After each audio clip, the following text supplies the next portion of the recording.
우리가 이번 아시안컵에 가장 많이 나왔던 주제가 투톱을 써야 되느냐, 원톱을 써야 되느냐. 특히나 조규성 선수가 이번 아시안컵에 좀 많이 부진한 상황이잖아요. 그러다 보니까 조규성 선수를 쓰는 투톱이 그렇게까지 효과적이지 않다. 그리고 투톱을 쓰면서 중앙 미드필더의 숫자가 줄어드는 것이 오히려 원톱을 쓰면서 미드필더 라인을 조금 더 두텁게 만드는 게 좋지 않겠느냐라는 이야기인데, 요르단전을 생각을 해보면요, 요르단은 이미 우리가 2차전에서 만나봤던 상대팀입니다. 그러다 보니까 원톱을 써야 될까 투톱을 써야 될까, 이것을 생각을 해보면 제 개인적으로는 원톱을 쓰는 것이 훨씬 더 적합하다라는 생각이 들거든요. 왜 그러냐면 요르단이 기본적으로 매우 공격적인 성향의 팀이에요. 그리고 공격적인 성향의 팀이라는 건 이 팀이 수비 라인을 많이 올릴 것이라는 것을 의미하거든요. 그러니까 이게 어떤 측면에서 보자면, 우리가 호주전의 전반전을 생각하면 될 것 같은데, 호주전 전반전에 호주가 라인을 약간 높여서 우리를 전방에서부터 강하게 압박을 했었죠. 그런데 조규성과 손흥민, 이 투톱 중에 아무래도 조규성 선수가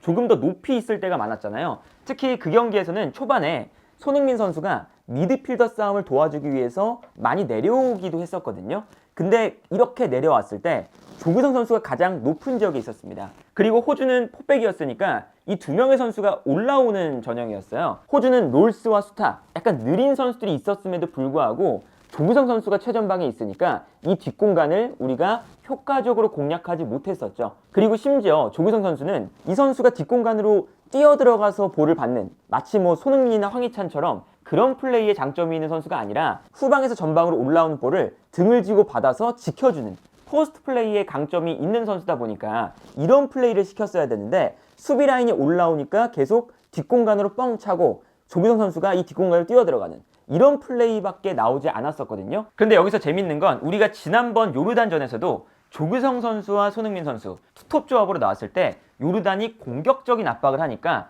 조규성 선수가 뒷공간으로 뛰어들어가면서 조규성 선수의 일단 개인적인 폼도 매우 좋지 않은데, 자기가 잘하지 못하는 뒷공간으로 뛰어들어가는 플레이를 해야 되니까 여기서 계속 문제가 생겼었어요. 그러니까 우리가 이번 경기에서도 굳이 조규성 선수를 최전방에 둬서 조규성 선수의 폼도 안 좋은데 이 선수가 잘하지 못하는 뒷공간 침투를 하게끔 만드는 상황이 나와야 되느냐 라는 이야기가 나올 수밖에 없는 거죠. 그리고 이번 경기에서도 아마 요르단이 우리를 전방에서부터 강하게 압박할 가능성이 매우 높은 경기거든요. 물론 우리도 8강전을 치른 다음에 이제 4일 동안 쉬고 경기를 하는 거기도 하지만, 우리가 2차전에 생각을 해봤을 때는 요르단 자체가 매우 공격적인 성향, 특히나 앞선 라인에 알타마리, 나이마트, 올완, 그리고 왼쪽에 마르디, 이 4명의 선수가 핵심이에요. 그런데 올완이라는 선수는 이번 경기에 나오지 못하죠. 그렇긴 하지만 일단 기본적으로 본인들이 전방에 있는 공격수들의 이 퀄리티에 강점이 있기도 하고요. 그리고 우리가 후방에서 볼을 돌릴 때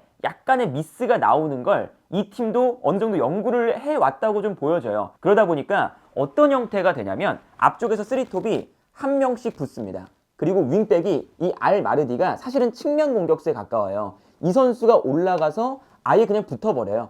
그 다음에 이 3백에서 왼쪽 센터백이 이강인에게 붙고 이 두 명의 선수가 투톱에게 붙는 이런 형태가 우리가 2차전에서 요르단을 만났을 때 요르단이 우리에게 전방 압박을 강하게 걸었던 그런 이제 구조거든요. 근데 여기서 지금 현재 우리가 김민재 선수가 이번 경기에 못 나오죠. 그럼 김민재 선수가 못 나오는 자리에 정승현 선수가 나올 가능성이 높습니다. 그런데 정승현 선수와 김영건 선수, 이 두 선수가 나왔을 때 약간은 우리가 전방 압박에 대한 대응 능력이 떨어지는 건 부정할 수가 없는 거고, 그리고 여기에 더해서 정승현 선수와 김영건 선수가 알타마리, 나이마트, 그리고 뭐 알마르디, 알리 올와는 못 나오니까 아마 다른 선수가 나올 텐데, 어쨌든 이 요르단의 빠른 공격수들의 움직임에 어려워할 가능성이 어느 정도 있습니다. 이제 그렇기 때문에 우리가 전방 압박을 아마 당할 가능성이 높고, 요르단도 공격적으로 압박을 해서 김민재가 없는 우리의 약간의 후방에서의 빌드업의 불안함, 이런 것들을 좀 노릴 거예요. 그런데 여기서 우리가 역으로 노릴 만한 것은 결국에는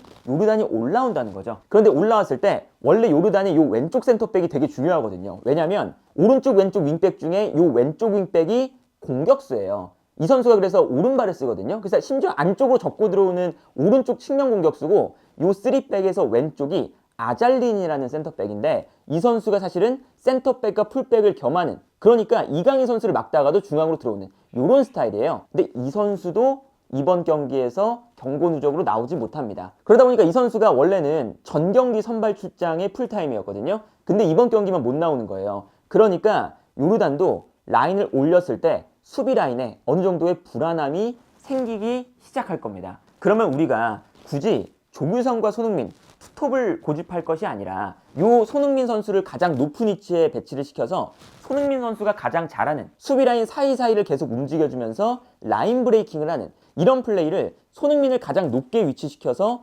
하게끔 만들고요. 우리가 여기에 대해서 손흥민 선수의 옆에 차라리 이재성 선수나 홍현석 선수를 두는 게 우리가 요르단의 전방 압박에 더 잘 대처할 수 있는 포인트가 될 수가 있죠. 왜 그러냐면 박용우, 황인범, 그리고 이재성이나 홍현석 이 선수들이 약간 내려와주면 김민재가 없는 이 중앙 라인에 조금 더 여유가 생기거든요. 앞쪽에 패스 루트가 많아지기도 하고 그리고 이 선수들이 내려가서 확실하게 후방 빌드업을 도와주게 되면 우리가 요르단이 전방 압박을 할 때 조금 더 우리 진영으로 끌어들일 수도 있고요. 끌어들이게 되면 상대가 라인이 높아지니까 이 뒷공간을 노릴 수도 있는 거고 그리고 후방에서의 빌드업이 더 좋아지니까 우리가 여기서 풀어나오기만 하면 손흥민의 침투, 황희찬의 침투 이런 것들을 더 쉽게 살릴 수도 있어요. 물론 조규성 선수가 아예 이번 경기에 필요성이 없다 이런 건 아닙니다. 왜 그러냐면 조규성 선수는 분명히 우리에게 필요한 시간이 와요. 마지막에 우리가 득점이 필요한 순간 조규성을 넣어서 이강인을 왼쪽으로 두고 크로스 그리고 사실은 조규성 선수가 폼이 좋으면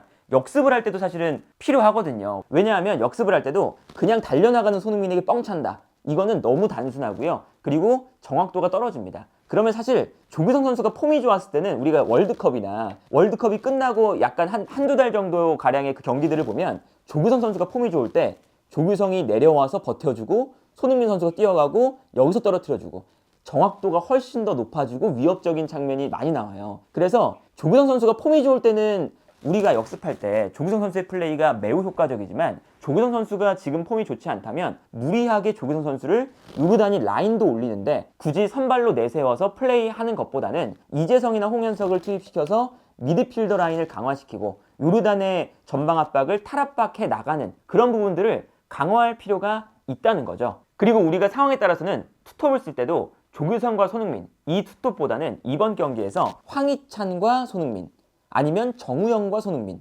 이 투톱이 더 효과적일 수도 있습니다. 이건 이제 지난 호주전에서도 말씀드렸던 거의 똑같은 상황이라고 보시면 되는데 어떤 거냐면 아무래도 요르단이 과감하게 올라와서 수비를 하는 편이잖아요. 그리고 그때 요르단과 경기할 때 재밌었던 게 어떤 거냐면 조규성 선수가 원톱으로 있을 때 손흥민 선수가 조금 더 자유롭게 뛴다는 이런 장점이 있어요. 그래서 손흥민 선수가 자유롭게 막 뛰었는데 특히나 손흥민 선수가 약간 왼쪽에서 뛰다 보니까 자유롭게 움직일 때 손흥민 선수의 움직임에 따라서 손흥민 선수를 맡고 있었던 나심이라는 선수가 있습니다. 이 선수가 운동 능력이 되게 좋은 선수예요. 타지키스탄전에 결승골을 넣었던 코너킥 상황에서 그 선수인데 이 선수가 손흥민 선수를 정말 끝까지 따라와서 그냥 마크를 해요. 그래서 이 선수가 손흥민 선수가 막 내려와서 우리 하프라인을 넘어서까지 오는데 이 나심이라는 수비수가 여기까지 막 내려옵니다. 그래서 손흥민 선수를 이제 막아내고 손흥민 선수가 볼 잡을 때 그냥 반칙으로 끊어버리고 다시 내려가고 이런 장면이 많이 나왔었거든요. 이제 그런 걸 생각하면 손흥민 선수도 약간 미끼 역할을 할 수도 있는 거죠. 그래서 우리가 투톱을 형성할 때 황희찬과 손흥민의 이 투톱을 형성하면 아무래도 손흥민의 이 영향력은 워낙에 크잖아요. 그러면 손흥민 선수가 일부러 내려오면서 수비수를 한 명 끌어내고 이때 요 옆에 있었던 손흥민의 파트너 누가 될지 모르겠지만 조규성 선수가 뛰어들어가는 것보다는 당연히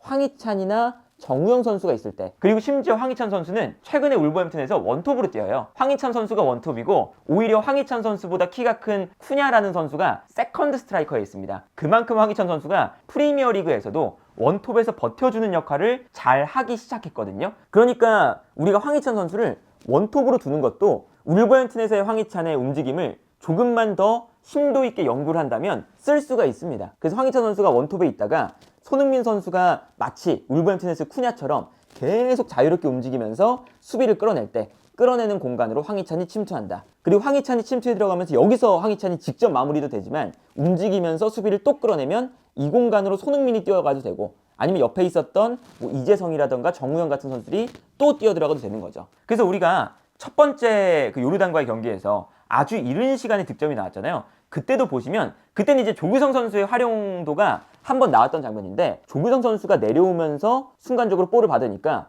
요르단의 이 수비 라인이 약간 공격적인 성향이 강해서 조규성을 막 따라갑니다. 따라가니까 그때 공간이 생기면서 손흥민 침투. 여기서 손흥민 선수가 침투에 들어가니까 어쩔 수 없이 반칙. 이게 나왔던 장면이거든요. 이제 그런 것을 우리가 이번 경기에는 한번 해봤으니까. 그리고 요르단전에 첫 번째 PK 장면. 그 이후에는 우리가 사실은 요르단의 전방 압박에 힘들어했죠. 이제 그런 걸 생각하면 우리도 이미 요르단과 만나서 요르단의 전방 압박을 한번 견뎌봤던 경험이 있고, 그리고 그때 요르단이 과감하게 올라와서 우리를 압박한다는 걸 아니까 그거를 이번 경기에서는 역이용할 줄 알아야 된다. 그렇다면 우리가 이번 경기에서 투톱으로 나가는 것보다는 저는 개인적으로 원톱으로 나가는 게 더 좋다고 보고, 투톱을 쓴다고 해도 조규성 선수와 손흥민의 조합이 아니라 황희찬과 손흥민의 조합, 아니라면 정우영과 손흥민의 조합, 이재성과 손흥민의 조합, 이렇게 조금 더 민첩하고 빠른 선수들이 앞선에 있는 것이 우리 대표팀에게 조금 더 적합하지 않을까, 이런 생각이 드네요.